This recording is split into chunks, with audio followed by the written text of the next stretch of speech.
یہ تقویٰ ہے۔ حضرت علی المرتضیٰ فرماتے ہیں کہ اپنی عبادات پر اعتماد نہ کرنا تقویٰ ہے۔ اور حضرت عمر فاروق کا عمل ہمارے سامنے موجود ہے کہ عید کے دن رو رہے تھے، چھوٹی عید کے دن۔ اس نے پوچھا آج تو ہر کوئی خوش ہے اور آپ رو رہے ہیں؟ کہا مجھے نہیں پتا کہ میرے روزے قبول ہوئے ہیں یا کہ نہیں، اگر قبول ہوئے تو پھر میرے لیے خوشی کی بات، اور اگر قبول نہیں ہوئے تو میرے منہ پہ مارے گئے۔ اس لیے میں چونکہ قطعاً جانتا نہیں اس لیے رو رہا ہوں کہ پتہ نہیں میں کن لوگوں میں سے ہوں۔ حضرت بایزید بسطامی سے کسی بڑھیا نے پوچھا تھا حضرت ایک مسئلہ تو بتاؤ۔ پوچھا کیا؟ کہا میرے گدھے کی دم اچھی ہے یا آپ کی داڑھی اچھی ہے؟ آئے مجھے کوئی یہ مسئلہ پوچھ کے تو دیکھے پھر جائے کہاں۔ بایزید بسطامی سے بڑھیا نے پوچھا آپ کی داڑھی اچھی یا میرے گدھے کی دم اچھی؟ ناراض نہیں ہوئے، بگڑے نہیں، آنکھوں سے آنسو ڈھلنے لگے۔ کہا تیرے سوال کا جواب فی الحال میرے پاس نہیں ہے، جب میں مر جاؤں گا تو پھر میرے پاس جواب ہوگا، پھر تو مجھے کیسے مل پائے گی۔ بایزید بسطامی کا انتقال ہو گیا، بڑھیا کے خواب میں آئے۔ کہا حضرت میرا سوال اسی جگہ پہ کھڑا ہے۔ کہا اللہ کا شکر ہے میری داڑھی تیرے گدھے کی دم سے ہزاروں درجے بہتر ہے، چونکہ میرا خاتمہ ایمان پہ ہو گیا۔ تو جب تک یقین نہیں ہو جاتا کہ میں کن لوگوں میں ہوں اتنی دیر تک یہ ظاہر انسان کا اندر بے چین رہتا ہے۔ بڑے سخت معاملے ہیں آخرت کے۔ آج ہمیں نعت خواں بھی کہہ رہے ہیں کہ مجھے دیکھ کے جہنم کو پسینہ آئے، یہ تو منہ میں طوطی بولتا ہے جو مرضی کہتا پھرے، یہ تو کل قیامت کے دن پتا چلے گا کہ پسینہ کس کو آتا ہے۔ رسول کریم بھی جس جہنم سے پناہ مانگے، کبھی جنت کا تمسخر اڑایا جاتا ہے، ہو رہے تو کیڑی جنت کا کرنا ہے تذکرہ، اسی جنت کا جس کو رسول اللہ ہاتھ اٹھا کے مانگتے رہے، اسی جنت کا تذکرہ کر رہے ہیں جس کے لیے حضور کا اشتیاق تھا، اسی جنت کی آرزو کر رہے ہیں جس کے لیے حضور نے فرمایا جب اللہ سے مانگو تو جنت فردوس مانگو۔ تو آج دلیری دی جا رہی ہے، آج پیر بیعت کرنے کے بعد جنت کا پرمٹ دے دیتا ہے۔ آؤ میں پیروں کے پیر کی کہانی سناؤں آپ کو۔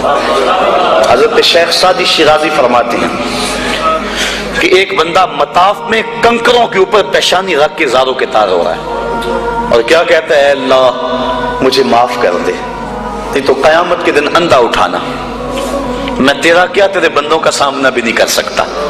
اتنے درد سے روتا ہے کہ لوگ اپنی دعائیں چھوڑ کے اس کے لیے دعا کرتے ہیں۔ جن لوگوں نے حج کیا یا عمرہ کیا انہیں اس کا تجربہ ہوگا۔ کچھ لوگ اتنے درد سے روتے ہیں کہ بندہ اپنی دعائیں بھول کے ان کے لیے لگ جاتا ہے۔ مجھے تو جس سال جانا نصیب ہوا تھا تو ان دنوں کے اندر فلسطین کی جنگ پورے زور پہ تھی اور کعبۃ اللہ کی غربی دیوار کے ساتھ فلسطین کے مرد و زن لپٹ کے رویا کرتے تھے، اور جب وہاں ہمارا چکر آتا تھا تو اس وقت طوطے اڑ جاتے اور اپنی دعائیں بھول جاتی اور اللہ کی بارگاہ میں عرض کرتے مالک فلسطین کو آزادی دے دے۔ یہ کسی کا باپ اس کے سامنے کٹا ہوگا، کسی کی گود سے اس کا لال چھوڑ کے ان کے لیے دعائیں کرنے لگ جاتا، فلسطین کی آزادی کے لیے دل تڑپتا، پھر کشمیر کی طرف، آذربائیجان کی طرف، کابل و قندھار کی طرف، دشت لیلا کی طرف اور قلعہ جنگی اور تورا بورا کی طرف اور موصل و تقرید کی طرف اور کوفہ و بغداد کی طرف انسان کا دل جاتا کہ وہاں کیا کچھ ہو رہا ہے، اور انسان اپنی دعائیں چھوڑ کے امت کے لیے رونے لگ جاتا ہے۔ تو وہ اتنے درد سے روتا ہے کہ لوگ اپنی دعائیں چھوڑ کے اس کے لیے کہتے ہیں یا اللہ اس بیچارے کو معاف کر دے۔ ایک بندہ تو چھوڑ چھاڑ کے کھڑا ہی اس کے سامنے قریب کھڑا ہو گیا اور کہتا ہے مالک اسے معاف کر دے، مالک اسے معاف کر دے۔ کافی دیر کے بعد وہ شخص جو روتا تھا اٹھ کے جانے لگا۔ اس کو تجسس تھا کہ میں دیکھوں تو صحیح یہ کون ہے اور اس کو تسلی بھی دوں کہ اللہ بڑا کریم ہے تجھے معاف کر دے گا۔ جب اس نے جھک کے جھانک کر دیکھنا چاہا تو چیخیں نکل گئیں، کیوں کہ فائزہ ہوا شیخ عبد القادر جیلانی، یہ زاروں کے تار رونے والا وقت کا غوث شیخ عبد القادر جیلانی تھا۔ حضرت سری سختی رضی اللہ تعالیٰ عنہ نے جنید بغدادی کو بلایا۔ حضرت جنید بغدادی کے وہ ماموں بھی لگتے ہیں رشتے میں اور پیر بھی لگتے ہیں۔ یہ پیر مرید کی کہانی سنا رہا، آج کا پیر تو گارنٹی دے رہا ہے نا، اللہ اکبر حضور تو حضرت ربیہ کو بھی جنت کی بشارت دیں اور ساتھ کہیں کثرت سجود سے میری مدد کرنا، اور پیر کہتا تجھے پرواہ ہی نہیں ہے۔ آؤ اس پیر مرید کی کہانی سنا رہا ہوں۔ حضرت جنید بغدادی فرماتے ہیں میرے ماموں نے تنہائی میں مجھے بلایا اور مجھے وصیتیں کی۔ جب ایک وصیت کی تو میرے پاؤں تلے سے زمین نکل گئی۔ کہنے لگے بیٹا جب میں مر جاؤں تو میری قبر بغداد سے باہر بنانا، میں نے پوچھا حضور کیوں؟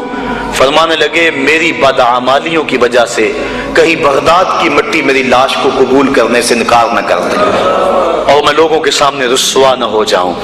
یہ ہیں وہ لوگ تتجافا جنوبہم عن المضاجع، جن کی کروٹیں بستروں سے الگ رہتی ہیں، اللہ کو خوف اور طمع میں پکارتے ہیں، لیکن زندگی کا ایک ایک لمحہ تقوی سے عبارت ہے۔ دنیا میں تکلیفیں سہی، حضرت امام جعفر صادق ساری زندگی ٹھنڈا پانی نہیں پیا، فرماتے تھے کیا خبر کہ اس کے حساب میں چکرا جاؤں۔ اور آپ کے مریدین بیٹھے ہوئے ہیں، آپ بھی بیٹھے ہوئے ہیں، لوگ بیٹھے ہیں، کہا یار آج ایک دوسرے سے وعدہ نہ کر لیں؟ کہا کیا؟ کہا ہم میں سے جو بھی جنت میں جائے وہ دوسروں کو ساتھ لے کے جائے۔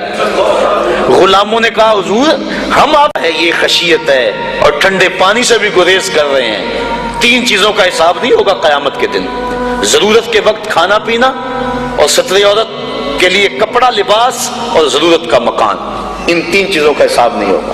اس کے علاوہ جو بھی نعمت اللہ نے دی ہے ثم لتسألن یومئذ عن النعیم، اللہ قرآن میں کہتا ہے ہر نعمت کے بارے میں پوچھا جائے گا۔ تو صاحبو جن لوگوں نے اس بات کا خیال رکھا کہ ہمیں پوچھنا ہے اور ایک ایک بات کا ہم نے جواب دینا ہے، یہ بات درست ہے کہ اللہ اپنے فضل سے معاف کرے گا، لیکن سحری کے وقت اٹھ کے سسکیاں بھرنے والا اور رات شراب خانے میں گزارنے والا کیا قیامت کے دن ایک صف میں کھڑے کر دیے جائیں گے؟ یہ کیسے ہوگا؟ غریبوں کا خون چوسنے والا، بیواؤں اور یتیموں کا مال لوٹنے والا اور رات کی تنہائی میں ان کی مدد کرنے والا کیا ایک صف میں کھڑے کر دیے جائیں گے؟ ایسا کیسے ہو سکتا ہے؟ تو صاحب وہ تقوی ہے کہ انسان اپنی زندگی کے ایک ایک قدم کو بچا بچا کے رکھے کہ میں اللہ کی ناراضگی سے بچ جاؤں، اور دنیا کو اس نے مشکلات میں ڈال دیا۔ آج کہتے ہیں دین پہ عمل کرنا بڑا مشکل ہے۔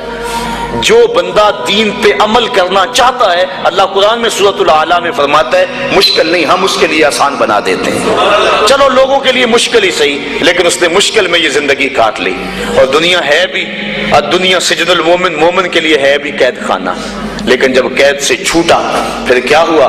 اللہ کی رحمتیں بڑھ کے اس کا استقبال کر رہی ہیں۔ پھر گروہوں کے اندر وہ جنت میں جائیں گے اور فرشتے کہیں گے سلام ہو تمہیں کہ تم نے زندگی اچھے ڈھب سے گزاری ہے، اب جنت میں آ جاؤ، تم اس جنت سے کوئی نکالنے والا نہیں ہے۔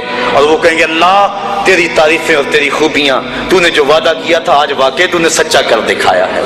اور پھر جنت میں ان کو گوناگون نعمتیں دی جائیں گی، اور جنت میں مائے معین ہوگا، حوض کوثر ہوگا، سلسبیل ہوگا، کبھی وہ حوروں سے جام پیئیں گے، کبھی وہ غلمانوں سے جام پیئیں گے، لذت تو بڑی ہوگی، لیکن ایک لذت کی کہانی اللہ نے قرآن میں سنائی، ہمیں ایک وقت ایسا بھی پھر آئے گا وَسَقَاهُمْ رَبُّهُمْ شَرَابًا طَهُورًا، ان کا رب انہیں خود شراب طہور پلائے گا کہ تم نے میرے لیے چھوڑا، دنیا کی شراب تو نہیں پی لو، میرے دستے قدرت سے شراب پیو۔ تو وَسَقَاهُمْ رَبُّهُمْ، نہ حوروں کے ہاتھوں سے، نہ غلمانوں کے ہاتھوں سے، نہ کسی اور کے ہاتھوں سے، وَسَقَاهُمْ رَبُّهُمْ۔ پھر دنیا کی تکلیفیں یاد رہیں گی جب مالک شراب طہور پلا رہا ہوگا۔